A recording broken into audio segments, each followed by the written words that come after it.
Yes, Novi. I mean, this is probably gonna be personally, in my opinion, I think this is the most interesting matchup for me this evening. This is my personal favorite match of the evening, All I right. will say. Why? I mean, I think it's going to be a tough one for Gypsy Queens, but they have shown us some sauce. They've shown us some sauce.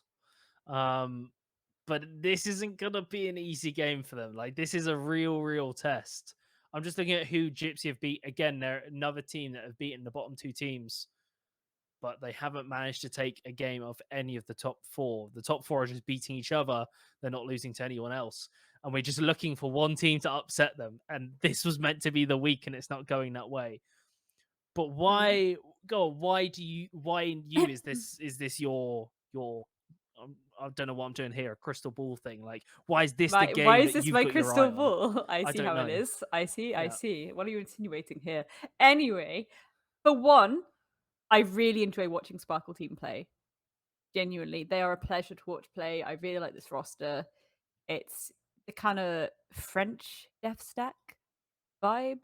So it's just nice. And again, I just really like seeing them play. Gypsy Queens, I think if anyone is gonna cause an upset suddenly, if anyone's gonna turn around and give the old razzle dazzle, it's gonna be Gypsy Queens. I feel it in my jellies. I really do. And I think that only time will tell how this will go. I hope it's gonna be close. I think if it was another like 7-0, 7-1, both of us would be disappointed as casters. The viewers would be disappointed as viewers because we want to see a barn burner, don't we, ladies and gentlemen? That's what we want. Every Thursday night on the Athena Project, barn burner after barn burner after barn burner. But see where this barn burner potentially is going to be. Okay, well, there we are. Novi's reaction says it all, ladies and gentlemen. That is the map bans, and we are going directly to Coastline. We I am dabbing. all right. Gypsy Queens now my favorite team because they're an option to go to Clubhouse, and they removed it. I went for Coast. I respect the hell out of it. Jugular. That was jugular work. Yeah, That is going for the going to the jugular. jugular. Let's go. All right. We're not Exactly. gonna play your game. We're gonna play our game. I dig it. I mean, before I get too excited and I get on the Gypsy Queens hype train, I was looking at their recent performance against top four teams. 7-1, 7-3 haven't been great score lines.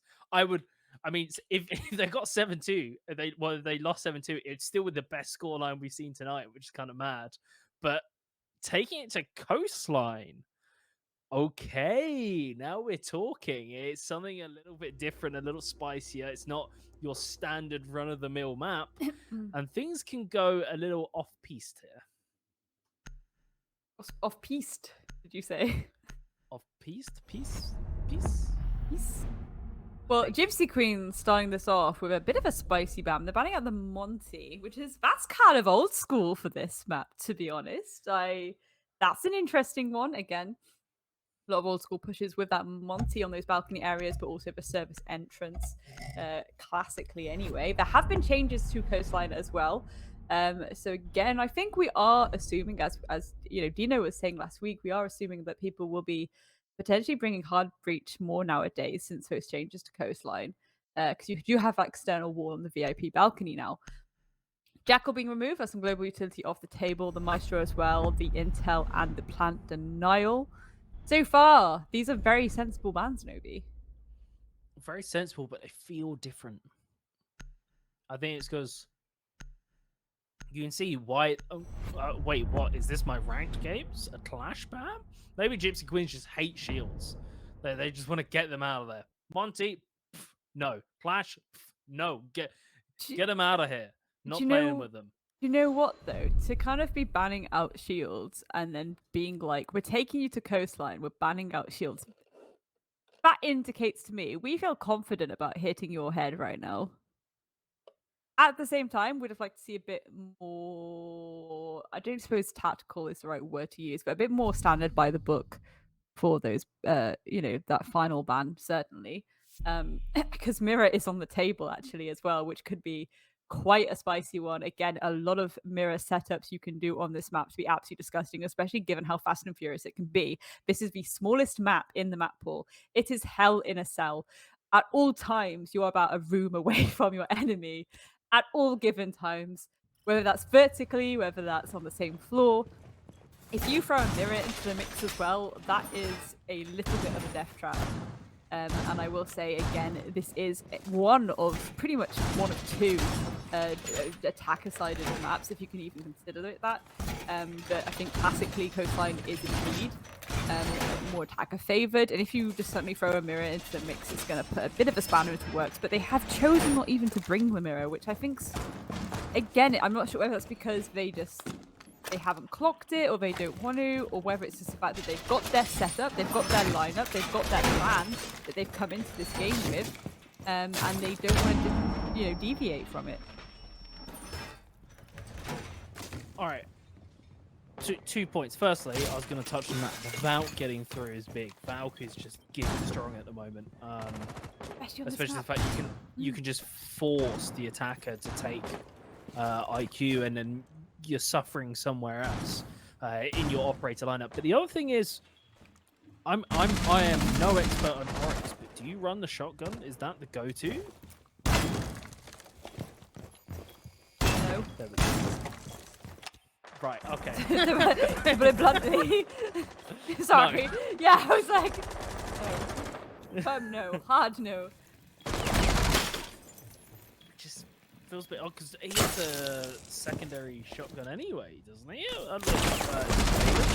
I don't know. Yeah, it's pretty much like a shotgun if you're using it for rotation. It's a weird one. Maybe it's just maybe it's just part of that shotgun with the Thunderbird being able to heal up and just keep taking close range shotgun engagements to the face. I don't know, something like that. Or it could be just for this Aqua hold, and you can instantly, if you miss the first shot, you just jump down the hatch and potentially jump back up with the shotgun. It's interesting. We might see the engagement here. There we go. Oh, and that is exactly why you don't take the shotgun. Oh, that was not feeling saucy at all, but Sparkle team, it's a flawless round by the skin of their teeth, the Thinker boost as well, the nanobots doing their work. Just like that, the round is over. Absolutely. And, even though the confidence of Saints coming into this, starting on the defense and taking it to Coastline, it's not too surprising Sparkle Team won. Again, slightly attacker favored, and I do think that the utility lineup for the defense was a bit squiffy. Again, would prefer certainly when you know it's attacker sided, you really need to be tuning that utility on the defense, what you're bringing to the table, what you are using to deal with the aggressive collapse that's going to come a lot sooner than any other map. Again, to go in with this, not only winning the first round, but also getting a flawless, it's a very good sign for Sparkle so far. Can they keep up this momentum, though? I mean, yet again, Gypsy Queens, another team that has decided to just go back to the same site that they were already on, that they've already lost. They just want to keep going with it. No shotgun Oryx, though. No shotgun Oryx, indeed. Yeah, no shotgun Oryx. Getting a cheeky bit of my action, Legion action, mute action, Thunderbird. It's, yeah, but maybe that's it. Maybe the Oryx was not an accident, or it was just like a random last-minute decision. I mean, I think the Oryx, because we saw it played last map, I believe, or it was the map beforehand, and it works with the Thunderbird, because Oryx can just keep running into things. Doesn't have to worry about it particularly much, but just the shotgun was just a weird choice. So I'm far more content with the Legion. It's the same SMG that Oryx has anyway, as well, reflecting on it. But I digress. Gypsy Queens, they were close in some of the engagements, actually. It was very tight. There was even a trade at one point, but it just didn't quite materialize. Sparkle team turned on that aggression. They just ramped it up to 11, and they couldn't quite hold on. But this could be the area where things kind of go a bit screwy with. This is a very standard push in through Aqua, get the default position, you can get the crossfire set up, and then we can look for a plant somewhere near. Yeah, 100%. Again, I do like the fact that they have one Thunderbird, and I really like how much we've seen the Thunderbird actually used this season. of Opportunity League's Project Athena. I think it's been very important, to be honest, because again, it's this idea that where you would potentially used to have like a dock or something like that for that overheal, for that healing utility, it's a lot more healing utility, and it still provides the overheal.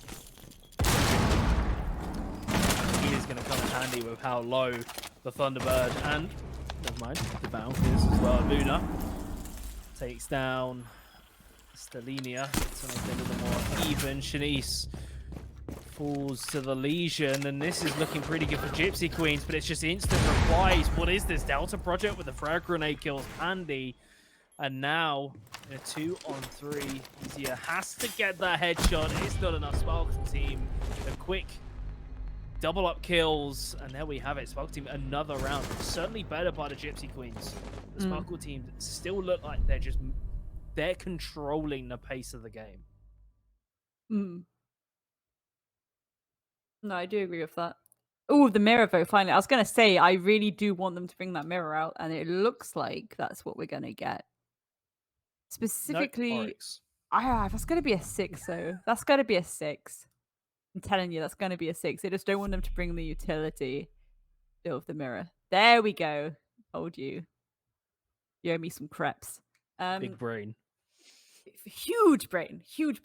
Well, it's also a little bit of a cheeky huge brain, or not so much. I think that's going to end up kicking themselves slightly for this. Is V6 off sledge onto the Ying, especially when they're going to be attacking this site, because usually when approaching this kind of site and this setup, you do get that top floor control, you get that VIP control, you get that penthouse control, and that's where that soft disruptability can really come in useful. It doesn't really look like they have any left in that regard. On the side of Sparkle Team right now. But at the same time, because they've got all those Yin Candelas, perhaps they'll go for something a bit more direct. Perhaps they'll go for a full-on just service entrance rush almost. Although, again, that's going to be very, very risky. But because they're a little bit ahead at the moment, maybe they'll go for it, Novi. Maybe they'll go for something super aggressive like that. I feel I would prefer for them to have kept with the sledge. But again, I just don't think they expected this site pick, maybe. Yeah, and also, I've talked about it 1,000 times before.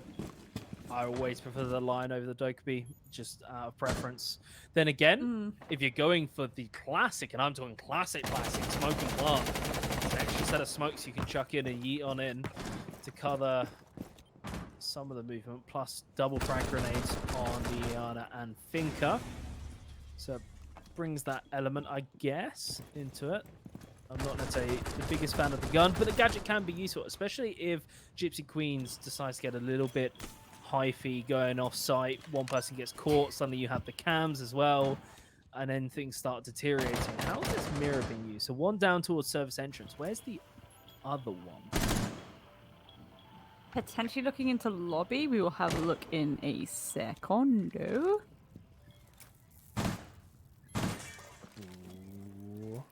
He's getting very bulky on this kitchen hallway entrance though, and again, I think this is the more direct approach that I was suggesting they may end up taking without that self-destructibility. Of course, it makes sense for them to do that.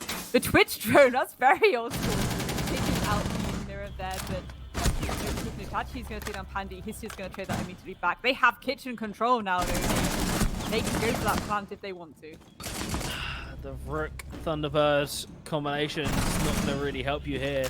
Izia trying to make sure but he says high, so does Shanisi, and there we go. She is trying to hold on for dear life, but the Finker is just too boosted.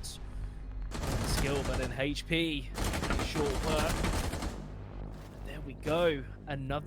This feels just. Have I fallen asleep and is this a dream? This is just deja vu. I swear we've seen this before. It might have been on a different map, but I'm pretty sure this is like the same franchise or whatever. Like this is just the same movie, just dressed up a little differently.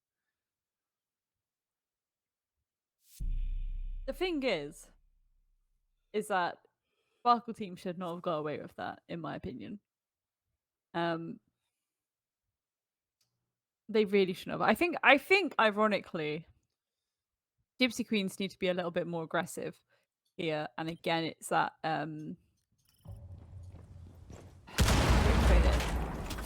It's okay. Yes, this is being uh,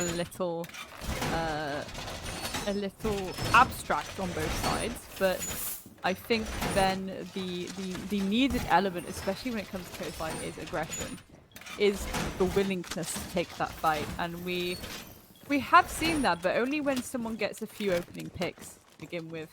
Gypsy Queens are not really being as what's the word I'm looking for? I guess not surprising, but um, they're not having the kind of room presence which would give like an unexpected spanner in the works, which Sparkle Team would probably be a bit flustered by if it happened. But at the same time, I guess it's because Sparkle Team aren't really going for more typical attacks. But I would just like to see them get punished a little bit more by Gypsy Queens for the stuff that they're doing.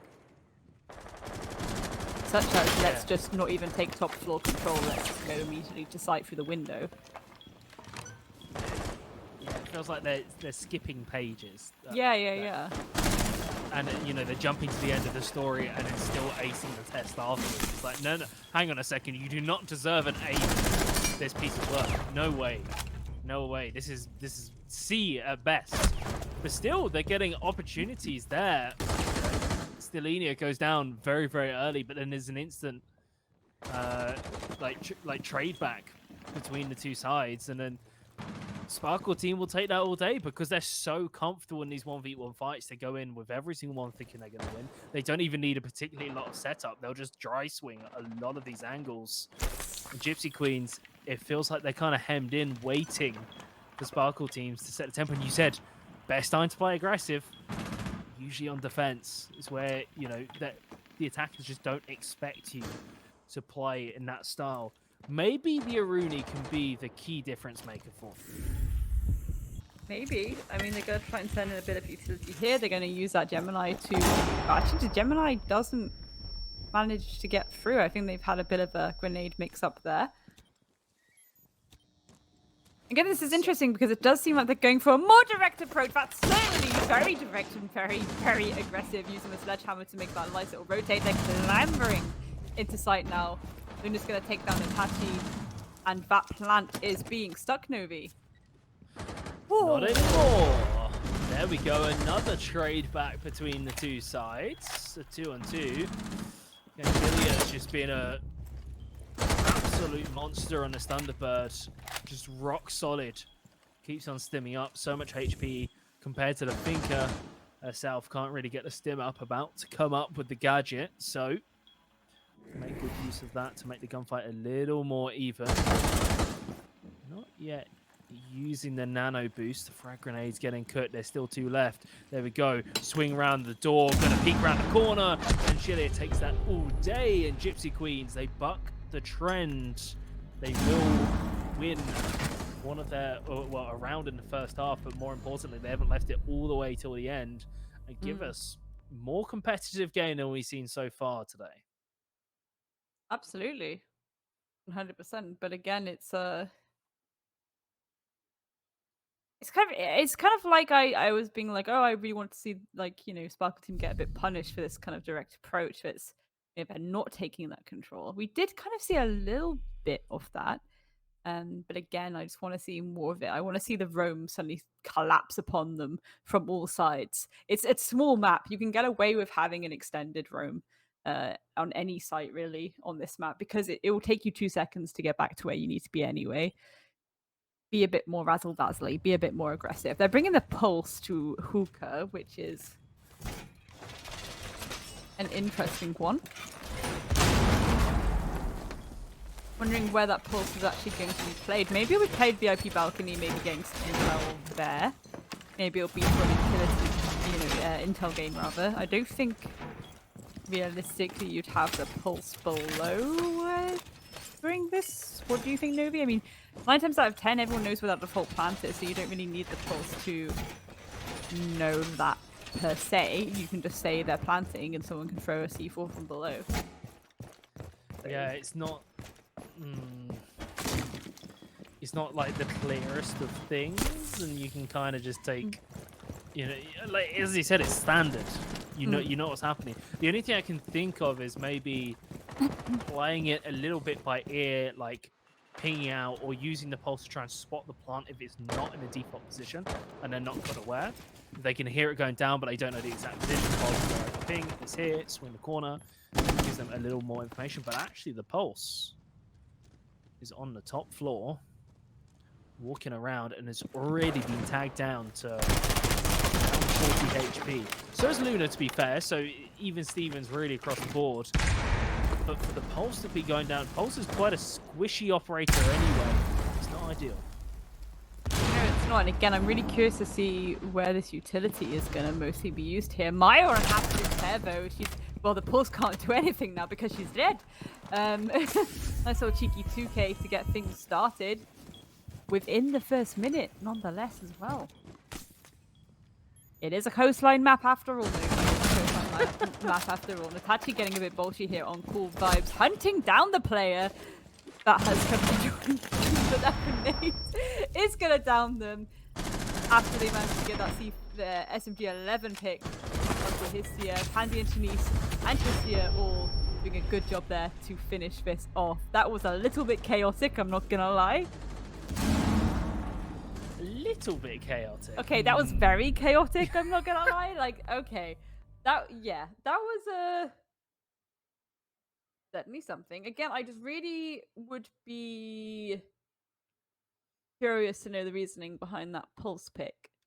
Because I personally didn't see the utility get used. And I couldn't work out from positioning where that was intended to be used. Again, usually if you're using a pulse, whether it's because you're below and you want to be feeding intel to 10 million people with C4s, or whether you are just using a very clever bit of positioning to just feed back external information that you cannot see yet. They're like the two main ways to use the pulse, but I just didn't really see any of that, so I think it was a bit of a waste of pick, and rightly so. They haven't picked the pulse again. But they're sticking about same kind of lineup of, you know, okay, they've got the Rook and the Thunderbird, which is a little bit OP together, but I just think that they would benefit from bringing more classic utility, maybe some Jaegers, some Wamais, things like that. Things that are going to get rid of, especially given the nade kill that the player just didn't react to at all, really. They saw the nade getting cooked and it come in, and they just didn't really move. They just kept trying to win that gunfight. Which, fair enough, I appreciate the commitment, but again, if you had like a cheeky ADS there to help you, it could have gone a lot differently. Definitely. The best kind of ADS, a cheeky ADS. A cheeky one. And I mean, this Rook and Thunderbird combination, I like it. But the issue here is the fact that it doesn't... The extra health doesn't help if you've got no health because a frag grenade is torn you apart. It doesn't make a difference. I mean, the Thunderbird, I think, has definitely shown how valuable she is. Rook less so. So I would like to see that Rook swapped off, like you said, onto something a little more Jaeger or Wamai.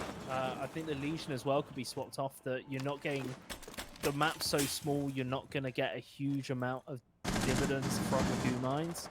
Something a little more, like a Mozzie would be great with how narrow everything is, just to limit that information spread further than the Legion is going to get you with the goo mines. And then even if you get a drone, you can switch it away. But here we go. Pandy, rock and roll all the way in. Selenia really having a tough game. And there we go. The Nomads wanted in. And how has this happened? Sparkle team, just like that, have the site. They've planted. And it's a 2-on-5. This could be another flawless round. Not quite.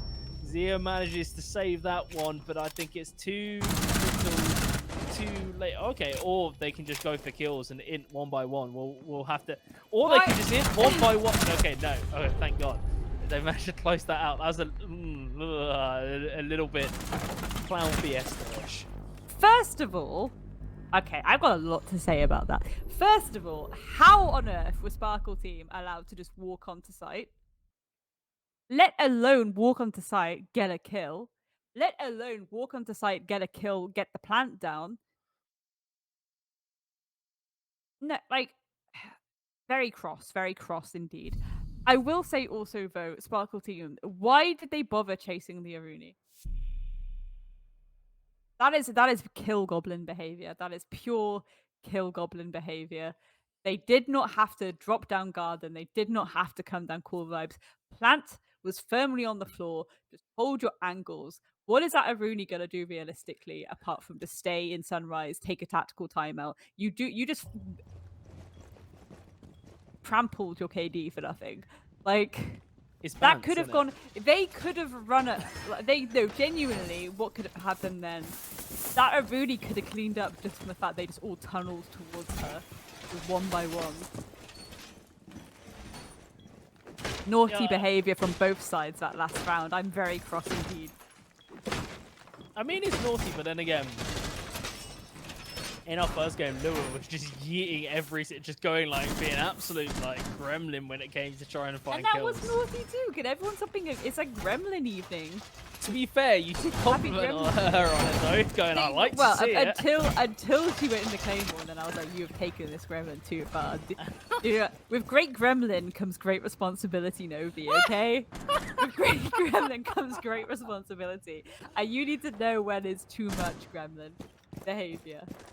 I'll respect it until it gets silly and costs you needless lives. Direct quote from me, president of the Gremlins. Gremlin Society. Anyway, I mean, okay. We were criticizing quite heavily GYPSY Queen with not taking the Jaeger and whatever. They've gone and taken the Jaeger on Pandy. Still got the Rook. I'm not the biggest fan, but it's certainly, I mean, something's working for GYPSY Queen, the Dokkaebi. Who needs Lion when you can just use the DMR and it just seems to work out? First blood goes their way, but Sparkle, they still look so in control. Even when they look behind, they still seem to win these gunfights. They're just so clean. There's that Flores. He's starting to cause a few issues. Issues indeed, but it just feels like there's a bit of a dance going on with Maya right now. She takes 2 down for her little time spent in the kitchen. Mandy is going to take down Ganshila as well. It's all down to Yezia and Pink Angel here on the Flores and Dokkaebi. They've got the intel if they need it. All they have to do is send out one of those little logic bombs. Again, Flores utility, however, it's all gone. They've got 1 flash and 1 smoke between the 2 of them. Something needs to get rid of that Aruni gate. And again, it's a lot of banking on the fact that they can make this direct push now into Sunrise. So they know that the Jaeger's in the corner now, for sure. But Pandy's still holding it. Like, come at me. Got a deployable shield as well. This is even more difficult. Eastern takes down easier, and now the very wounded Flores is the last one remaining, and it's a run out of all things. Is Grace gonna get angry again? Is Grace gonna give? Do you know what? Grace gonna give the Gremlin speech again? I'm not gonna do it. I'm not doing it. I've done it enough now. Everyone's learnt their lesson. All right, they've learned their lesson. Have they? Are you watching what I'm watching? You'd hope, but match point Novi. Could this be another 7-1? What are these score lines this evening? I mean, the thing is, right? The thing is, if this ends up being a 7-1, this is very, very indicative of how the top and bottom of the standings is split. Because that is a significant difference. Like, even to be fair to them, GYPSY Queens, they did choose to bring them here. They did choose to be like, you know what, let's go to this line, let's give the old battle. At the same time, I want to see a bit more aggression for them. I want to see a bit more of a structured collapse.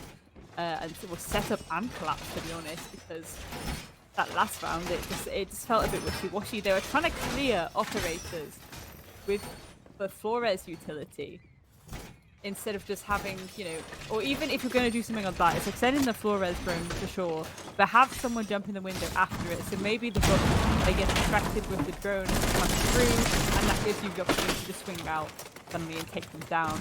Nice little gun to the face. There's a lot that can be done here, but at the same time, because of that, Novi, I feel like this will be a really, really good VOD for Gypsy Queens to go back and review, in my opinion. Yeah. Like 100%, because there are so many things here where they can see these moments of, oh, hang on, maybe we should be using the utility like this instead of like this, or maybe we should be pushing with that utility because it will give us that nice little bit of distraction where we can be aggressive. So yeah, I do think this will be a very good learning experience for Gypsy Queens, regardless of how this next round goes.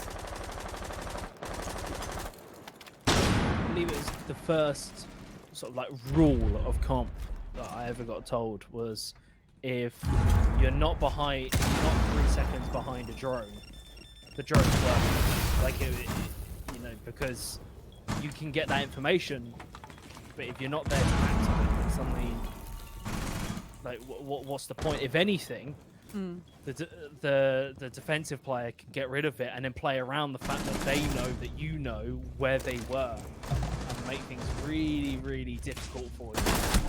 Gypsy Queen's struggling with those long angles. Sparkle team coming out in front again. It's very, very close each time. But they're still just pulling through, and Gypsy Queens 3-4. They've lost the Sledge, they've lost the Zofia. They're about to lose the Iana as well. Flores might be trying in with his gadget, but I don't think it's going to achieve much at this point. Half the round is gone, and it feels like Gypsy Queens just doesn't really have a plan on how they want to approach this one.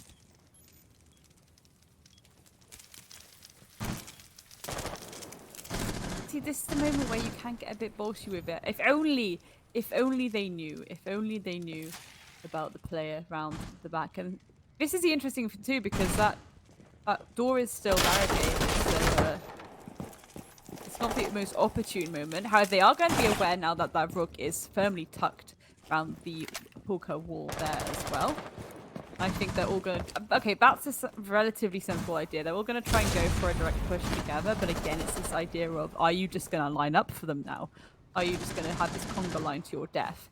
Hopefully not. Hopefully they can cover all of these angles. They can keep that eye on the double window whilst this utility starts getting dumped through into the hookah area. Oh, yikes, Luna sends the angel crumbling down from the heavens. And now there's only 2 remaining players. Well, barely even 2 with a HP bar in Yizia. Nutachi is probably going to have to do the heavy lifting. 10 seconds remaining. There's a player prone just around the corner. He just stands up. Luna swings. Swung. And won. I was about to say swung, but that's not a word. One is a word, and that's exactly what Sparkle team did. 7-1. Like, I want to go super hype, but they looked good pretty much. I mean, yeah, they did some gremlin activity or whatever, but they were still hitting their shots, hitting their heads, looking good, looked like a top 4 team, and it was just night and day difference between the 2 teams. Gypsy Queens had moments where you could see the ideas, you could see what they were trying to do, like using Flores like that, because it's not just a drone, it's a drone you can't shoot that's going to explode if you don't get out of there. There's an idea, there's a concept there. It just wasn't refined enough, and it ended up just falling flat.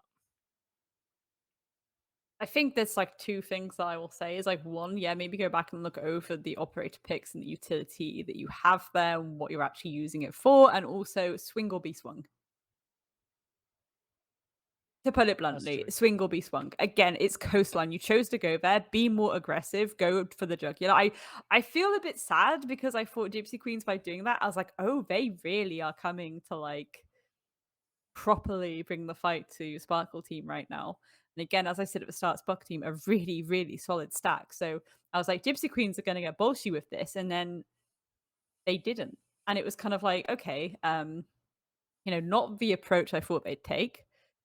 A few tweaks needed here and there, but as I say, I think that's going to be a really good VOD for them to go over and learn from. Like, genuinely, I think if I was them, I'd be like, okay, well, yes, that was a 7-1, but also, you learn more from getting battered than you do from winning. like 100%. You will never learn more than if you are, getting 7-1, things like that, which is it's the theme of this evening. If you were losing this evening, if you're winning this evening, yes, it's amazing. That is such a great score. But if you're losing, it's like that is such a massive learning opportunity. Go through and rinse that VOD like there's no tomorrow and work out where you've been messing up, work out why that scoreline happened.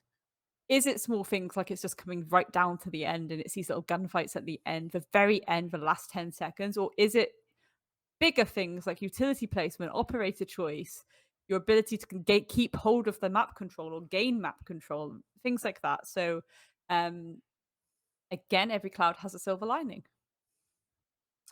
Yeah, it's one of those cases of when you're winning, you've got to be the innovator, but when you're trailing behind, you've got a team which is doing exactly what you need to do. You can study them, you can look at them, you can learn from them. Even if they're smacking you back down, you can learn, like take that experience and spin it and put a positive on it.